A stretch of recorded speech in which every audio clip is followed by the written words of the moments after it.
Doctor Kishore, പല വിധത്തിലുള്ള മാർഗങ്ങൾ തെരുവുനായ ശല്യം കുറയ്ക്കുന്നതുമായി ബന്ധപ്പെട്ട് നമ്മൾ കണ്ടിട്ടുണ്ട്. അതിൽ ഏറ്റവും യോജിച്ചത് അല്ലെങ്കിൽ ഏറ്റവും നടപ്പാക്കാൻ സാധ്യമായിട്ടുള്ളത്, ഫലവത്ത് എന്നൊക്കെ വിലയിരുത്തുന്നത് ഈ വന്ധ്യംകരണമാണ്. അത് നടപ്പാക്കുക എന്നതായിരുന്നു നമ്മൾ കാലാകാലങ്ങളായി പറഞ്ഞു വന്നത്. പക്ഷേ അത് ഒരു ഘട്ടത്തിലും കൃത്യമായി നടപ്പാക്കാൻ കഴിഞ്ഞില്ല. ഇതിപ്പോൾ അതിരൂക്ഷമായ ഒരു പ്രശ്നമായി കേരളത്തിന്റെ സാഹചര്യത്തിൽ തെരുവുനായകളുടെ ശല്യം മാറിയിരിക്കുകയാണ്. അവിടെ സർക്കാർ ഇപ്പോൾ ഇങ്ങനെ ഒരു സാധ്യത പ്രയോജനപ്പെടുത്താൻ തീരുമാനിച്ചിരിക്കുകയാണ്.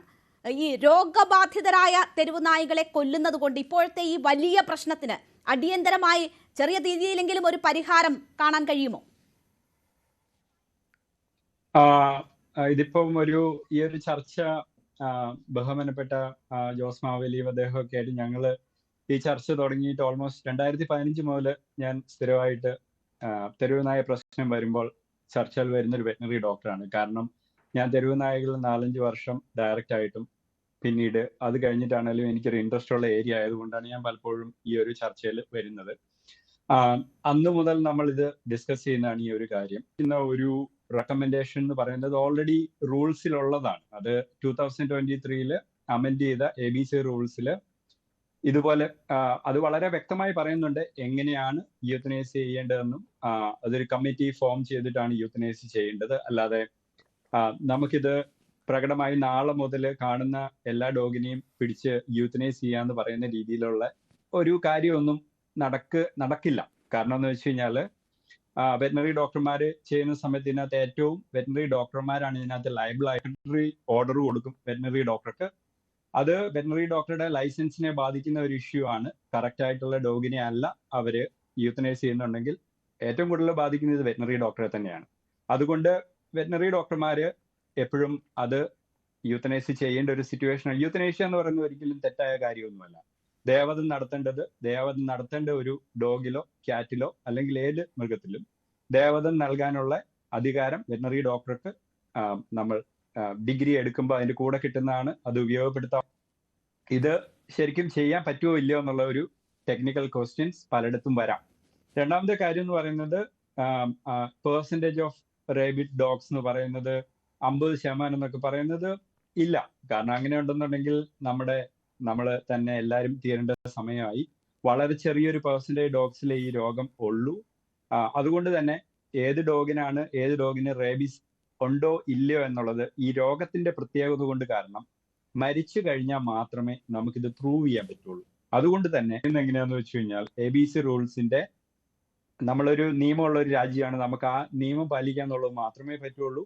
അതുകൊണ്ട് തന്നെ മാസ് കള്ളിങ്ങോ അല്ലെന്നുണ്ടെങ്കിൽ ഒരു മാസ് മൂവ്മെന്റ് ഒന്നും ഈ ഒരു നിർദ്ദേശം വന്നെന്നോർത്തും നമ്മൾ പ്രതീക്ഷിക്കേണ്ട ആവശ്യം അല്ലെങ്കിൽ ആശാവഹമായിട്ടുള്ള ഒരു കാര്യമൊന്നും ഇല്ല. അതിനകത്ത് വളരെ ചെറിയൊരു നമ്പർ ഓഫ് ഡോഗ്സിനെ മാത്രമേ നമുക്ക് അതിനെ വളരെ സ്ക്രീനിങ്ങിന് ശേഷം എലിമിനേറ്റ് ചെയ്യാനോ അല്ലെന്നുണ്ടെങ്കിൽ ദേവദത്തിന് ആക്കാൻ പറ്റുള്ളൂ. അതുപോലെ തന്നെ ഇവിടെ വലിയ അതിരൂക്ഷമായ പ്രശ്നമാണ്. അത് ആവർത്തിച്ച് പറയുന്നത് എന്താണെന്ന് വെച്ചാൽ ദിവസവും വരുന്ന വാർത്തകളാകുന്ന കാര്യം മാത്രമാണ്. അത് തന്നെ വലിയ രീതിയിൽ ബുദ്ധിമുട്ടുണ്ടാക്കുന്നതാണ് ജനങ്ങളെ സംബന്ധിച്ച്. ഓരോ സ്ഥലത്ത് ഈ തെരുവുനായ ഒരു തെരുവുനായൊക്കെ 10-20 പേരെ നിരത്തി കടിച്ചിട്ട് പോകുന്ന സാഹചര്യമൊക്കെ നമ്മൾ റിപ്പോർട്ട് ചെയ്തുകൊണ്ടിരിക്കുക. അത്രമാത്രം സ്കൂളിൽ പോകുന്ന കുട്ടികൾ ബാഗൊക്കെ വലിച്ചെറിഞ്ഞ് ഓടുന്ന എത്ര ദൃശ്യങ്ങൾ നമുക്ക് മുന്നിലുണ്ട്. അപ്പോൾ അത്ര രൂക്ഷമായ ഒരു പ്രശ്നമാണ്. അപ്പോൾ ആ സാഹചര്യം അതിൻ്റെ അടിസ്ഥാനത്തിലാണ് ഇന്ന് ഉന്നതതല യോഗം ചേർന്നത്. അവിടെ അടിയന്തരമായി ഈ പ്രശ്നത്തിന് പരിഹാരം എന്ന് കരുതി സ്വീകരിക്കാവുന്ന ഒരു നടപടിയല്ല ഇത് എന്നതാണോ താങ്കൾ ഉദ്ദേശിക്കുന്നത്? ഉറപ്പായിട്ടും. കാരണം എന്ന് വെച്ച് കഴിഞ്ഞാൽ അതൊരു ആശാഭമായിട്ടുള്ള ഉറപ്പായിട്ടും ഗവൺമെന്റ് ഇതിനകത്തേക്ക് മുമ്പിലേക്ക് ഒരു സ്റ്റെപ്പ് വെച്ചു എന്നുള്ളത് ഉറപ്പായിട്ടും അത് പ്രശംസനീയമാണെന്നുള്ളതിൽ യാതൊരു സംശയവുമില്ല.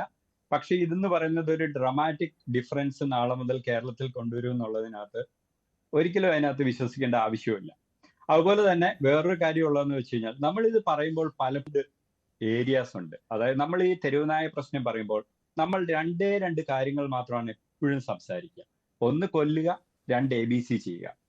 നമുക്ക് വേറെ ഇതിന് ചെയ്യാവുന്ന എക്സ്ട്രീംലി നല്ലപോലെ ചെയ്യാവുന്ന 2 മെഷേഴ്സിനെ കുറിച്ച് നമ്മൾ ഒരിക്കലും സംസാരിക്കാറേയില്ല. വളരെ ഈസിയാണ്. ഈ ദേവദം ചെയ്യാന്ന് പറയുന്നത് അത്ര എളുപ്പമുള്ള കാര്യമൊന്നുമല്ല. നമ്മൾ ഈ ഡോഗിനെ പിടിച്ച് കൊണ്ടുവന്ന് IV ലൈൻ ഇട്ട് അതിന് ആദ്യം ഒരു ഇഞ്ചക്ഷൻ കൊടുത്ത് തയപെൻഡോൾ എന്ന് പറയുന്ന ഒരു മരുന്ന് കുത്തിവെച്ച് മരണം വെറ്റിനറി ഡോക്ടർ ഉറപ്പാ. പ്രോസസ് എന്ന് പറയുന്നത് നല്ല ബുദ്ധിമുട്ടുള്ള ഒരു കാര്യം തന്നെയാണ്. നമ്മൾ ഇതിനെ വിഷം കൊടുത്തു കൊല്ലുന്ന ദയാവധമൊന്നുമല്ല, അങ്ങനെയൊന്നും ചെയ്യാൻ പറ്റില്ലല്ലോ ടെക്നിക്കലി. അതുപോലെ തന്നെ സൂക്കോൾ എന്ന് പറഞ്ഞ് മരുന്ന് കുത്തിവെച്ച് അല്ലെങ്കിൽ സൈനൈഡ് കുത്തിവെച്ച് കൊല്ലുന്ന പഴയ രീതികളൊക്കെ ഉണ്ട്.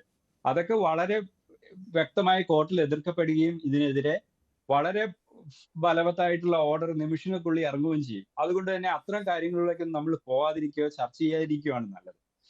ഇതിനകത്ത് ഏറ്റവും കൂടുതൽ ചർച്ച ചെയ്യാത്ത 2 കാര്യങ്ങൾ എന്ന് പറയുന്നത്, ഒന്ന് നമ്മൾ വളർത്തു നായ്ക്കളുടെ ലൈസൻസിങ് പ്രൊസീജിയർ എന്ന് പറയുന്നത് സെയിം ഇൻസ്റ്റിറ്റ്യൂഷൻ ആണ് ചെയ്യേണ്ടത്, പഞ്ചായത്താണ് ചെയ്യേണ്ടത്. അത് ഇതുവരെ ബലവത്തായി നമ്മുടെ കേരളത്തിൽ നടപ്പാവില്ല. രണ്ടാമത്തെ കാര്യം എന്ന് പറഞ്ഞാൽ ഏറ്റവും ഈസി ആയിട്ട്, ഹൈപ്പോത്തറ്റിക്കലാണ്, ബുദ്ധിമുട്ടാണെന്ന് എനിക്കറിയാം. കാരണം ഒരു സോഷ്യോ എക്കണോമിക്കലി നമ്മുടെ രാജ്യം പയ്യെ ഡെവലപ്പ് ചെയ്യുന്ന അനുസരിച്ച് നമുക്ക് കൊണ്ടുവരാൻ സാധിക്കുന്നുള്ളൂ എന്നും എനിക്ക് പേഴ്സണലായി അറിയാം. പക്ഷെ എന്നാലും എൻ്റെ വളരെ ഹമ്പിൾ ആയിട്ടുള്ള ഒരു ഒപ്പീനിയൻ എന്ന് പറയുന്നത്, നമ്മൾ വേസ്റ്റ് ആണ് ഈ ഡോഗ്സിനെ വളർത്തുന്നത്. അത് കട്ട് ചെയ്യാത്തിടത്തോളം കാലം നമ്മളെ പെറ്റുപെരുക തന്നെ ചെയ്യും.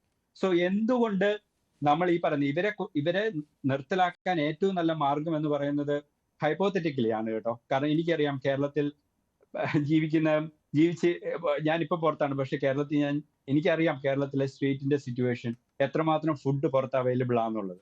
നമുക്ക് അതിനകത്തേക്ക് ഒരു 10% ഫുഡ് അല്ലെങ്കിൽ ഒരു 25% ഫുഡ് ഈ തെരുവ് നായ്ക്ക് കിട്ടുന്നത് നമുക്ക് ഒരു വർഷം കൊണ്ട് കുറയ്ക്കാൻ സാധിച്ചു കഴിഞ്ഞു കഴിഞ്ഞാൽ ബാക്കിയുള്ള മെഷേഴ്സിനേക്കാളും ഏറ്റവും നല്ല മെഷറായിരിക്കും. ഡിസ്കഷനിൽ വരുന്നില്ല എന്നുള്ളത് എന്നെ പലപ്പോഴും ഒരു ടെക്നിക്കൽ പേഴ്സൺ അതിനകത്ത് വർക്ക് ചെയ്തെന്നുള്ള രീതിയിൽ എനിക്ക് അത്ഭുതപ്പെടുത്തിയിട്ടുണ്ട്. കാരണം ആ ഒരു പോയിന്റിലേക്ക് നമ്മൾ ചർച്ച ചെയ്യാറേയില്ല.